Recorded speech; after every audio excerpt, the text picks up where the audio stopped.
আফিফ হোসেন ধ্রুব সবচেয়ে বেশি সম্ভাবনা নিয়ে বাংলাদেশের ক্রিকেট আঙ্গনে এসেছেন এমন ক্রিকেটারদের একজন তিনি, কিন্তু সব সম্ভাবনা এখনো খোলসবন্দি। 2018 সালে জাতীয় দলে অভিষেক হলেও হাতে গোনা 2-4টি সাফল্যের মুহূর্ত ছাড়া আর কিছুই নেই তাকে বারবার ব্যর্থ হতেই দেখেছে সমর্থকেরা। বাংলাদেশ ক্রিকেট বোর্ড অবশ্য সুযোগ দিতে কার্পণ্য করছে না।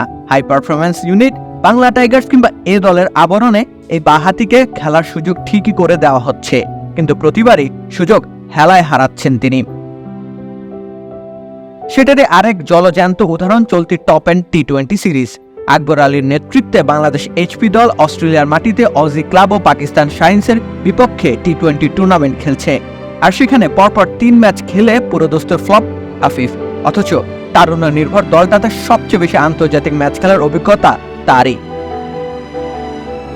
প্রথম ম্যাচে মেলবোর্ন রেনিগেটসের বিপক্ষে কোনো রান না করে প্রথম বলে আউট হয়েছিলেন এই ব্যাটার। খামেরা তো দাগ হয় কিভাবে? এই যে ভাবি, দাগও যাবে রাগও যাবে, নিন চাকা সুপার হোয়াইট। দ্বিতীয় ম্যাচে 2-4 হাঁকিয়ে ভালো কিছুর ইঙ্গিত দিলেও 10 রানের বেশি করতে পারেননি। সবশেষ অ্যাডিলেড স্ট্রাইকার্সের বিপক্ষে ম্যাচে 6 বলে 2 রান করেই প্যাভিলিয়নে ফিরেছেন তিনি। সব মিলিয়ে ব্যর্থতার এক শৈল্পিক প্রদর্শনী যেন। ঘরোয়া ক্রিকেটেও সাম্প্রতিক কোনো সুখবর নেই এই তারকাকে ঘিরে, অর্থাৎ তিনি নিজেই যেন নিজের জাতীয় দলে ফেরার রাস্তা বন্ধ করে দিচ্ছেন, যদিও তার উপর বিসিবির বিনিয়োগ কিংবা দর্শকদের প্রত্যাশার কোনো কমতি নেই।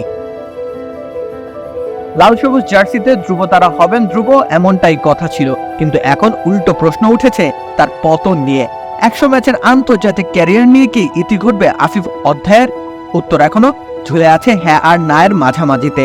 তবে এমন বিপর্যস্ত অবস্থা চলমান থাকলে উত্তরটা হ্যাঁ হতে বেশি সময় বাকি নেই। রাকিব হোসেন রুম্মান, খেলা 71।